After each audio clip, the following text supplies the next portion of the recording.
The Challenge Cup's really special for me personally, for Saints as a club. You know, 4 in a row is pretty special, but I think the last 2 at Wembley just really were something else, like something dreams were made of. It was far past a dream, really. I think dreams you have to be able to see something to dream it and have it as a goal. And I'll be honest, the idea of playing at Wembley was so far away from reality just, 5-10 years ago that I probably couldn't even dream of that. I just never thought it would happen. And I think, as a squad, we put so much value on getting to that first one particularly, the pressure that we put on ourselves to get there. Luckily it all worked out, but it was really tough.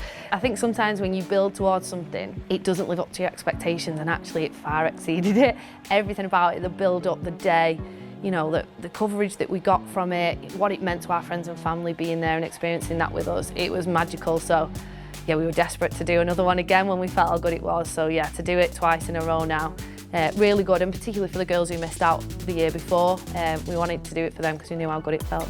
I think when you're a sports person and you're focusing week in, week out on performing and winning for your teammates around you, for the squad, for the badge, sometimes you can forget the influence and the impact you're having on the younger girls and the younger generations. And for me, it's the little messages you get from parents saying what, your victory at Wembley or being live on the BBC, like them being able to look up and have role models and strong women that they can follow and say, I want to go and do that one day. I've actually got, I've got an album on my phone where I screenshot and I save a lot of these messages, and that goes in as my why, because, at times it's tough, it's not all easy.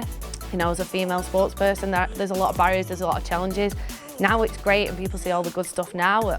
There's been a lot of difficult times through Women's Rugby League particularly, and I feel fortunate actually that I've been through some of the times where it was a bit rubbish and nobody really cared, because now I can appreciate what we get now so much more. But when there are still tough times and you're still fighting certain barriers and challenges, that to me, I always go back to that folder in my phone and that my why we do what we do, why we work as hard as we work, not just for us. And to get moments like at Wembley and you're lifting those trophies, of course, that makes it worth it. But to see the messages from parents or young girls who are saying that, you're now their role model and that they can go on and hopefully follow in your footsteps and you've paved a path for them, that's really special. That's something that when you hang up your boots, you can be really proud of, as well as obviously all the trophy lifts as well. The women's game, it only grows in terms of quality on the pitch and in terms of number of people playing and the interest when people get eyes on it and when they get the opportunity to see the athletes and the skill level, the physicality of it. And look, the double headers help with that, because you get fans coming in early and seeing it for the first time, and they always say how impressed they are. It's very rare that they're disappointed by what they see.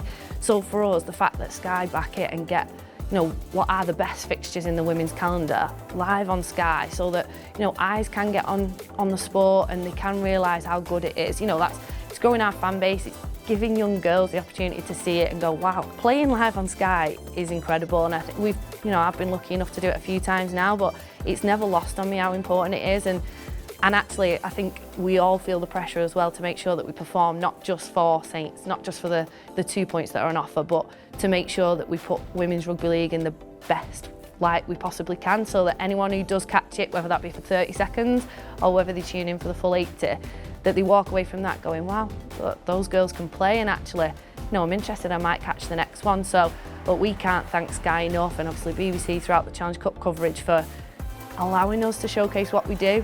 We're all so excited by a Wigan Saints double. It's the first that we've had in that sense of a Wigan Saints double-double. And live on Sky, Wigan are looking really strong this year, so we're expecting a tough battle, but I think any Saints-Wigan game always has that little bit of extra sort of spice around it. As a club, it's the fixture in the calendar that we'll always mark out, whether that be the men's, the academy, and the women's. We'll always mark that fixture as one that means a lot. So for us, we're really excited by this one. Wigan, I'm sure, are putting it down as an opportunity to beat us. We've had some success over recent years in the derby, so I'm sure this will be one they'll be earmarking to hopefully get their first victory. Obviously playing at the stadium, they've not done that too many times. I've never played at the Brick, so excited to play there. It's another opportunity for us to showcase the women's game in a big stadium, hopefully in front of a big crowd. Hopefully the numbers get down to support the women beforehand, and then live on Sky as well. Showcasing the best of what the women's game's got to offer in a game that will no doubt be a fantastic display.